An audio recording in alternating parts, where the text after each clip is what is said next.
You are listening to Data Decoded, a podcast from the Data Justice Hub at Concordia University. We are a collaborative project aiming to understand how activists gather and make sense of data. Want to learn how activists are using data to fight evictions and how to use data to push universities to stop investing in fossil fuels? In this new series, we find out what drives activists and how they use data to further their cause. We find out how data activists work to make the world a fairer place. To listen to their stories and more, tune in to Data Decoded, wherever you get your podcasts. For this episode, we are speaking with a team member for No Tech for ICE, a coalition mobilized by Mi Gente, a movement of Latinx and Chicanx folks to help immigrants fight back with community-forward movements. No Tech for ICE motivation is to, in their own words, sound the alarm because they're already taking prisoners. Literally. Their goal is to stop big tech surveillance, companies you know, like Amazon, Microsoft, Salesforce, and so many more, and law enforcement's oppression and forced detainment of many marginalized communities.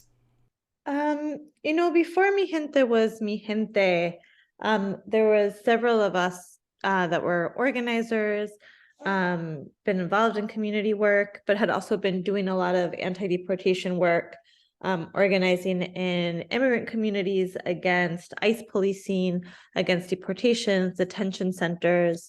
And so I had been living in New Orleans after I graduated from college. I was in New Orleans for many years, organizing reconstruction workers and undocumented families post-Katrina. And so that's how I met a lot of the folks that then went on to form Mi Gente. And so had been organizing with them under the banner of Not One More Deportation, or the Not One More campaign, as we called it. And then, became involved in the formation of Mi Gente, and then became part of the team in 2016.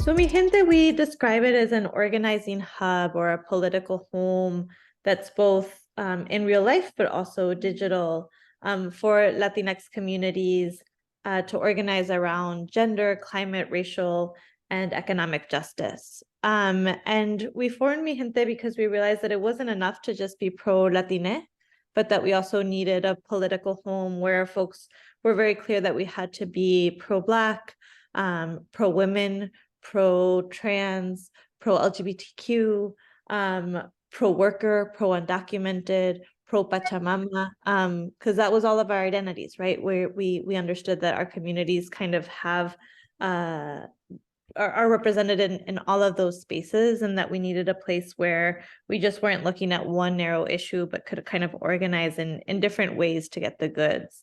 And so, in Mi Gente is a place where we talk a lot about el buen vivir, right? Where we talk about a dignified life, where folks have good living conditions, but also self-determination for what that can look like and how to organize to get there. So that's kind of a little bit of the project of Mi Gente. We're a national team. We have organizers and members across the US and in Puerto Rico. I think that's kind of like the umbrella organization. We talk a lot about that that there isn't like just one strategy or one tactic to get to where we're going. And so a lot of our work includes doing protests and civil disobedience actions, right? Taking to the streets, fighting against the state to try to enact policies that we see are important. We do policy advocacy, we do electoral work. We also engage communities in self-determination to create new projects to address needs that are seen. So we really have a multiple tools in our toolbox in terms of how we're talking about liberation and building a new world.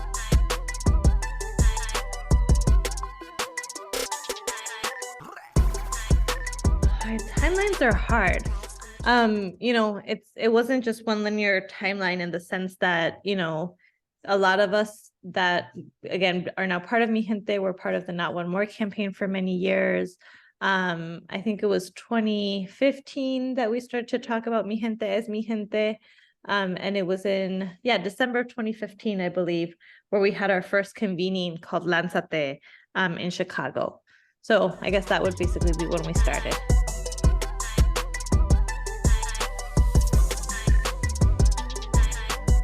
Through a plethora of tactics and ongoing community support, No Tech for ICE has managed to disrupt the digital surveillance of minorities, undocumented immigrants, and BIPOC across the United States to expose Big Tech's role in ICE detainment practices. They have since generated a report documenting Big Tech's collaborations with ICE and have disrupted their most flagrant attempts to harm immigrant communities. Well, I would say, again, deportation defense was, and the anti-deportation campaign, Not One More, was part of the initial campaign where a lot of us started to work together. Since then, deportation, immigration, immigrant rights issues are not the only thing that we work on, but there's definitely a lot of folks, a lot of our members, a lot of our partner hub organizations that that work very closely on these issues around deportation, detention, arrest by local police and ICE police. But I think for us, we started to see, being a national organization, you get the opportunity to talk to people in different parts of the country. And I think particularly under the Trump administration, we started to notice that the way that ICE, right, Immigration and Customs Enforcement, the police agency in charge of deportations in the United States, the way they were acting in communities was changing. Not only were they working with local police agencies, with local jails, but they were also doing many more community raids. They were going into people's neighborhoods, into people's workplaces, and arresting large numbers of people. And, folks were asking us, like, how did they know where to go? How did they know where I lived? How did they know what car I drove? How did they know who my family was? How did they know my, history with the police? If, our local police department is a sanctuary city, they're not supposed to be talking to them. And so for us, we sort of understood that there were data and technology companies that were working with ICE in a different way. And so we did a bunch of research to understand what was going on, and from there decided to launch a campaign called No Tech for ICE that not only targeted the, ICE as the agency conducting deportations, but also really unveiled and revealed who the tech and data companies supporting the building of this deportation infrastructure were, so that people could also organize to hold them accountable for their actions.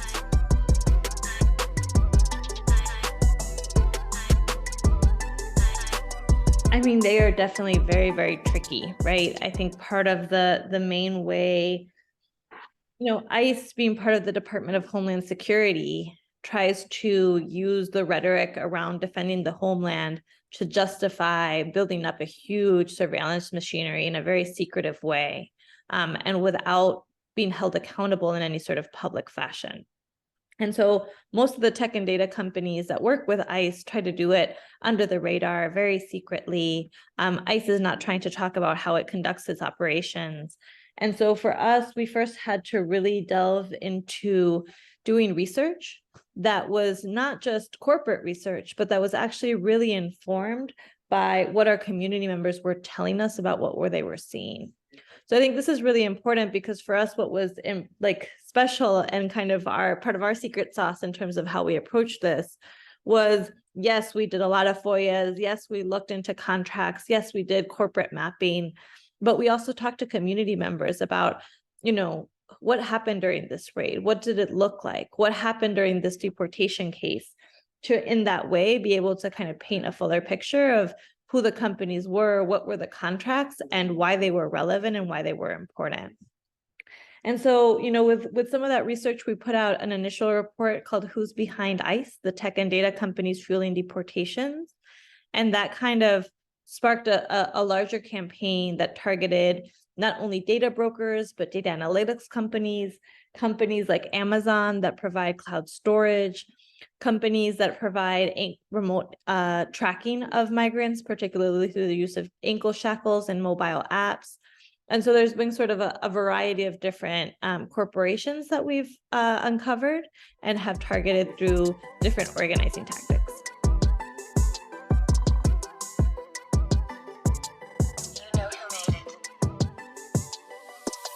Well, I can tell you, for example, what companies will tell you, for example, about how they work with ICE is usually very different to what it actually looks like. And so, for example, under the Trump administration, ICE conducted one of the largest workplace raids in their history. And, they did so in Mississippi at a poultry plant.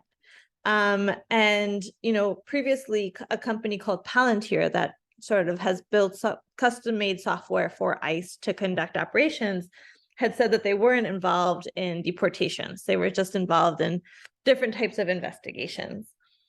And taking a closer look at what had happened during that raid and talking to people who were arrested during that raid, talking to attorneys that were representing people, going through the documentation from that operation, realized that actually Palantir programs had been really crucial in helping to develop the programming to arrest these people. And these people included folks like Maria, right, who was arrested for working at the poultry plant, was still breastfeeding her baby, had 5 kids in the United States, and was, detained and actually deported because of this raid. And her big, offense was precisely working at this plant. And so for us, that just was a good example of how companies lie, right? Companies actually try to cover up the truth about how their programs are being used. But it was actually Maria who wrote the op-ed uncovering this, right? And talking about it directly. And so for us, this was sort of some of the ways that we would connect, again, some of the corporate research, mapping out all of these things, having attorneys help us, but also working with the people directly targeted by ICE to uncover what these companies are doing and, amplify their voices as they spoke truth to power about how corporations like Palantir are helping build up ICE's infrastructure.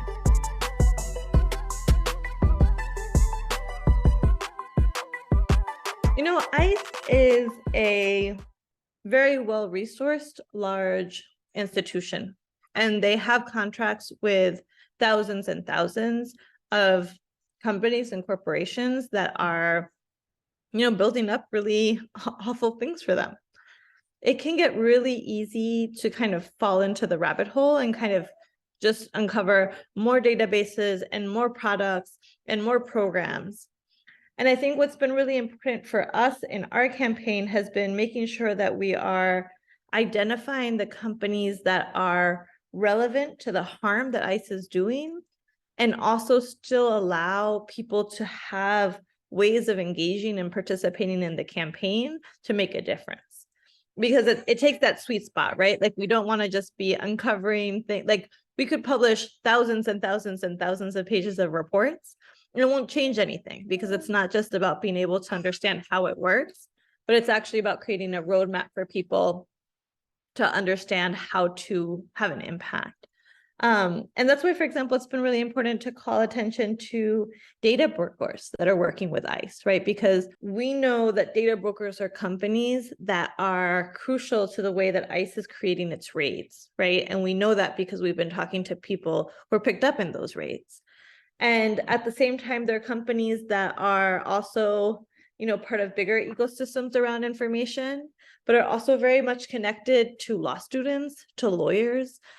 There's local policy hooks that we can use.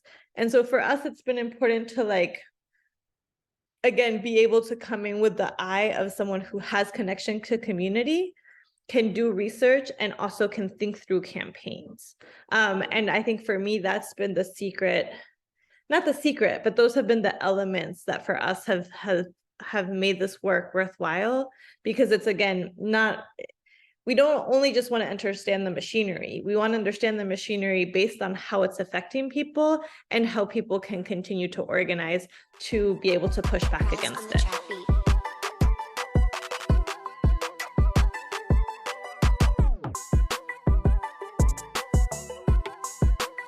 I mean, I think this is why, well, one, it's the campaign comes from a long history of organizing against deportations, and it's important to name that, because those relationships and that understanding about both how the deportation machinery works, how else police works, but also how to fight against deportations is not something that we came across in this campaign. It's something that comes after decades of organizing and communities across the US organizing to fight against deportations.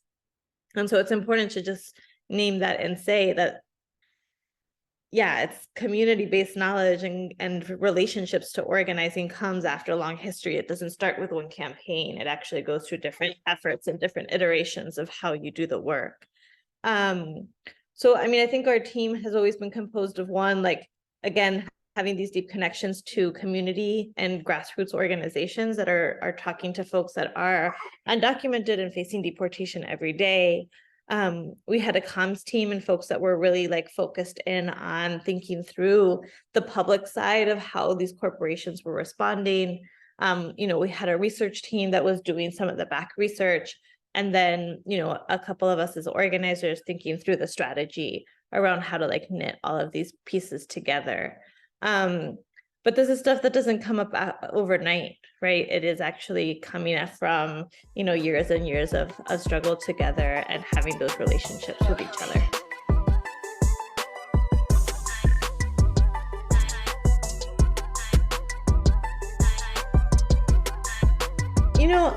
ICE has consistently been shifting its strategies and how it operates in the field since its inception. I mean, I think it's important to note that, having ICE itself as an institution didn't form until after 2003 when the Department of Homeland Security was formed.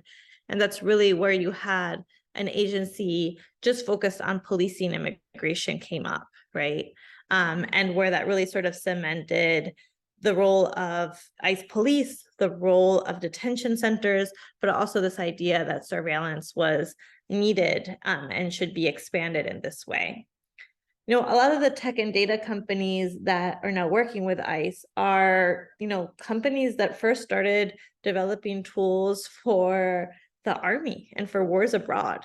And then many of those same tools and ideas are brought, to the US and other countries through militarized borders, right? And then kind of seep into federal police forces and then get into the hands of local police. So I think it's important to understand how all of these systems of policing kind of feed off of each other and how, international wars, militarized borders, and policing within those borders are all connected. And how corporations are starting to realize it's big business, right? Criminalization, increased detention, increased incarceration, increased surveillance of communities that are othered because of race, because of class, because of gender. It's kind of a never-ending vicious cycle, right? That continues to sort of promote itself. So I think that's just something that is important for us to kind of understand in how some of these technologies are used. I think data brokers, now when we think about the global economy, data is worth more than gold or oil, right? And people are constantly talking about data as if it's just something that like Amazon is just using to get you better ads and to make sure you have the right color shoes or the right kind of blender that you're looking for. But truthfully, there's other people that are really interested in your data, and that those other people also include the cops and the state in terms of surveilling people. And especially, again, communities that have been marginalized and criminalized in many ways. And so, data brokers are a very easy option for police in the sense that one, it's a great way to go around the Constitution, right? When you would have protections for certain information, they would have to go get a warrant, they would have to follow protocol. It's actually much easier if they can just pay, a data broker to give them that information.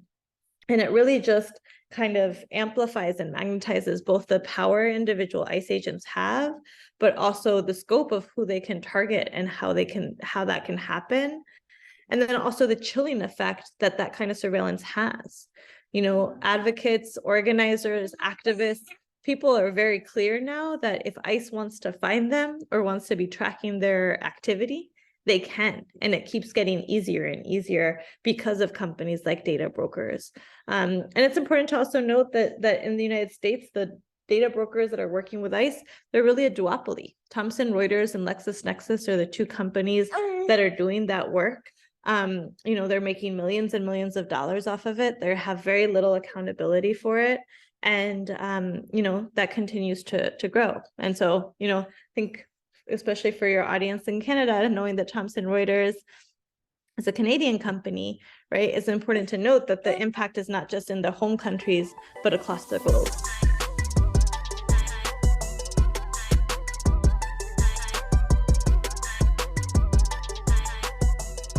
Well, again, there's a very long list of companies that are relevant to this work and are kind of involved. I think companies that we've targeted through the campaign include Thomson Reuters and LexisNexis as data brokers. It includes Palantir as a data analytics company that has created custom-made software for ICE. It includes Amazon Web Services that are actually providing the cloud storage for ICE to hold a lot of this information in these programs. They include companies like Clearview AI that has created facial recognition technology for ICE that has scraped billions of pictures off of the internet to be able to provide a tool to ICE that is incredibly problematic and controversial.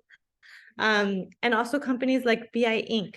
that is part of the GEO group that has been creating the ankle shackle program that ICE is expanding in these moments, and also a app-based program to be able to surveil people, as particularly asylum seekers as they're coming into the US.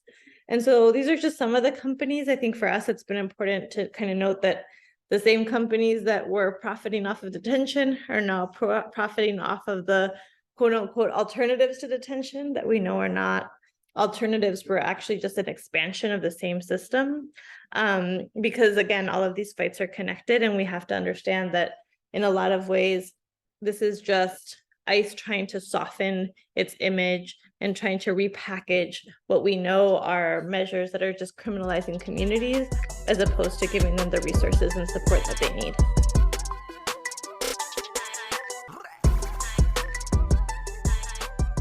Sure. I mean, I think we've really sort of, when we talk about it, we talk about how the surveillance machine is like an octopus, right? It has different arms. It's a monster that has arms and that reach into different areas.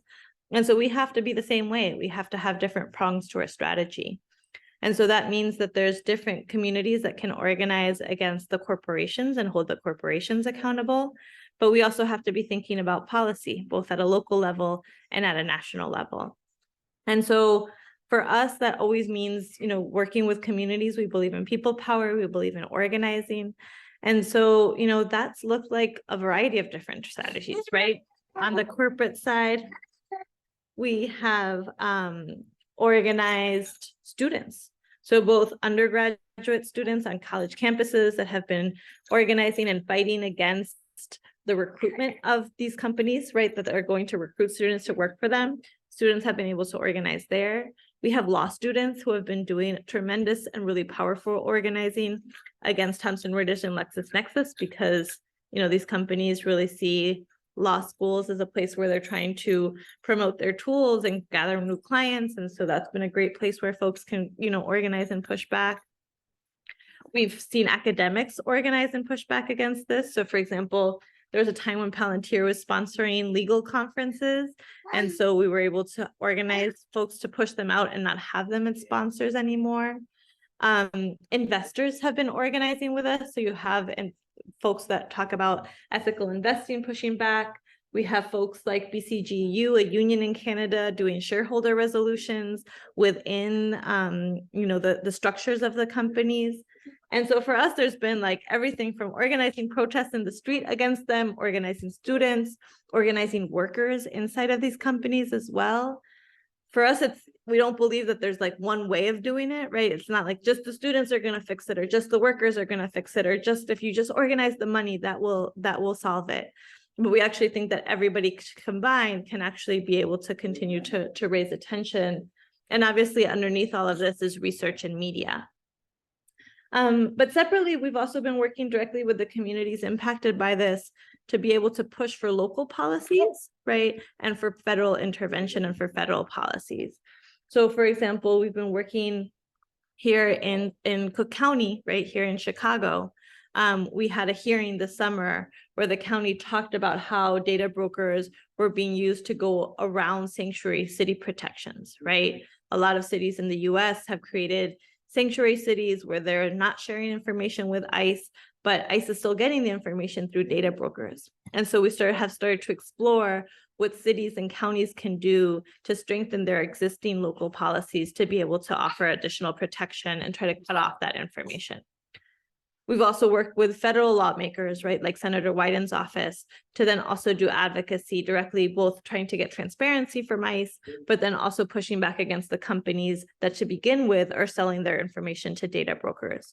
So we found out that a lot of utility companies, right, like phone companies, electricity companies, et cetera, have been selling their information to data providers that then share the information with ICE. And so through working with their offices have also been able to cut off the sharing of information of billions of people. So for us, it's kind of like, it's an all hands on deck moment, right? And so that means being able to take all of these realms. And the last thing I would say is also trying to use the legal system. And so there's also litigation that's happening and FOIA lawsuits that we've been doing to try to also use the courts as a place to try to bring some accountability or at least transparency to how this is happening.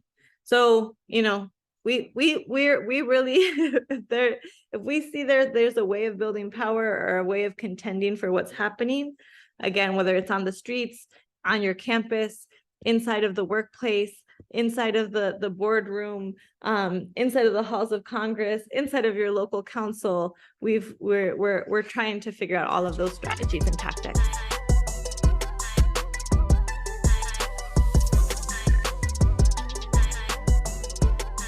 ICE doesn't answer FOIAs. You have to litigate them.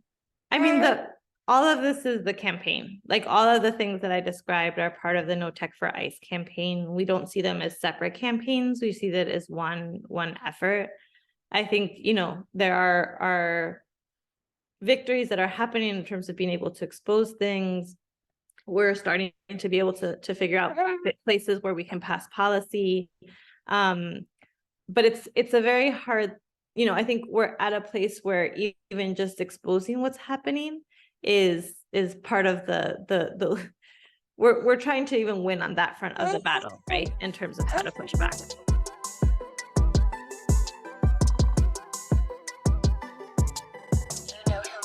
Yeah, I mean, this is also a huge part of the battle, and what's needed to win is being able to make this information accessible. I think for us, we've, you know, a lot of the research we've done. So educating communities on what's happening is a huge part of the work, and something that we've, you know, spent a lot of energy on. I think, you know, there's been a lot of times where we'll try to get folks to do the research for us and then, you know, put out reports to kind of explain it, but then needing to simplify things even more. And so for us, it's been important to, you know, think about what kind of graphics we're doing, what kind of media stuff we're doing. So for example, thinking about videos or things that we can put on social media. But one thing that we did that I thought was really successful is we came up with a comic, and folks can check it out on our website, notechforice.com, under resources. And so we have a 4-part comic, right, that kind of explains and breaks down some of these concepts, but that is also paired with a community facilitation guide to do workshops based on, you know, just the type of education approaches we take when we generally do organizing, where people can participate, where there are games, where it can be interactive, where it's not, you know, a boring PowerPoint or graphs and stats and footnotes that people get lost in, but actually relying on information and kind of what folks already know about the way that surveillance works, which is actually so much, right? Because folks have that lived experience, and connecting it with some of the technical terms or the technical information that we're finding. And so for us, it was actually really helpful to be able to have those comic strips, to have those facilitation guides, to be able to offer people. And then also through the organizing, we've created a lot of organizing toolkits. So for example, we have an organizing toolkit that's all based on illustrations for students who are trying to organize in their campus. There's a policy toolkit for folks that are trying to think about how to create new policies in their city. And so again, all of those resources are on our website, but for us, it's been so important to be able to, yeah, just create concrete ways that people can engage in the material, as opposed to feeling like it's too technical, it's too over our heads. It's actually something that people can easily access and people can relate to really clearly because it relates to their daily lives.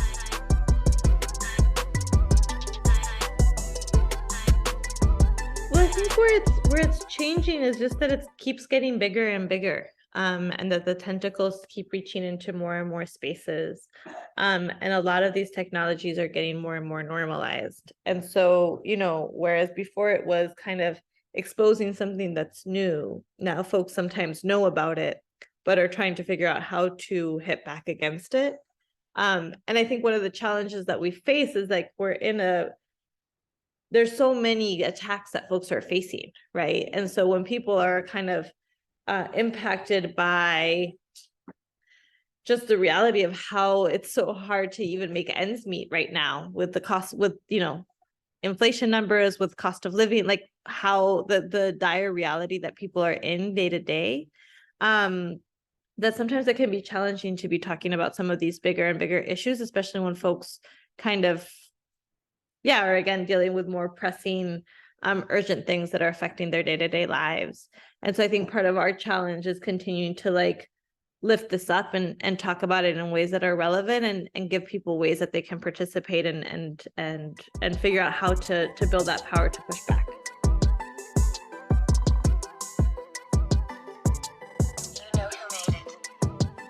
Yeah, I mean, I always tell people the story of I was talking about the Cook County hearing that we had here in Chicago around data brokers sharing information with ICE.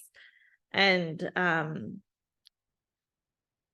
that same day I realized that if you ever wanted to file a complaint with the Chicago Police Department, you would have to do it on a LexisNexis site. And so you start to realize just like the depths and kind of how deep and how wide it goes.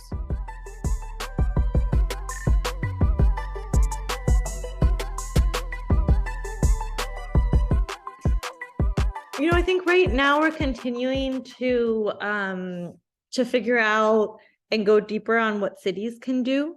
So much work has happened already over the years within the immigrant rights sector to be able to get sanctuary city provisions in place.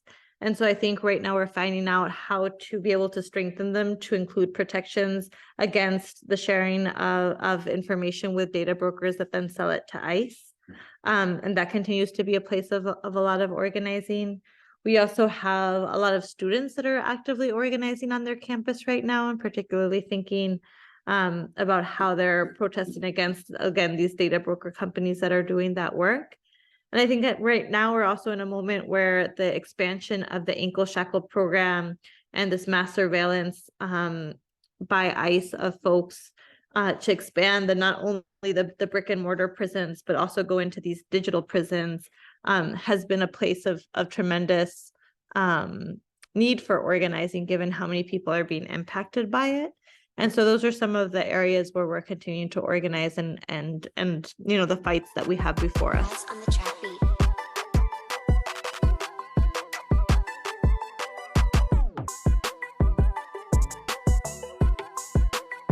There is so much that folks can do to get involved. I think, going to our website, notechforice.com, is a great place to sign petitions, to get information about what's been happening, to read the reports, to see the toolkits, to be able to share all of that.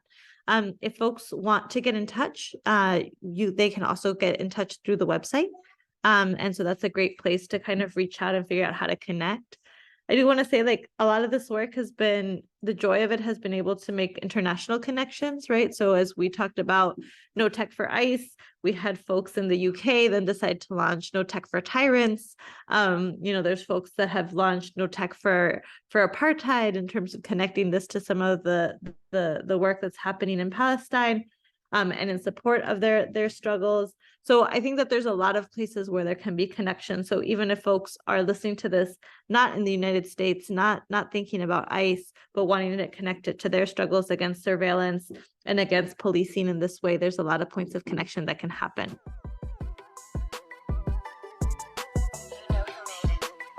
No Tech for ICE has a simple request. Do not work with or monetarily support big tech companies actively harming immigrant communities. To learn more about how you can get involved, or to read more about big tech's involvement with ICE, visit notechforice.com.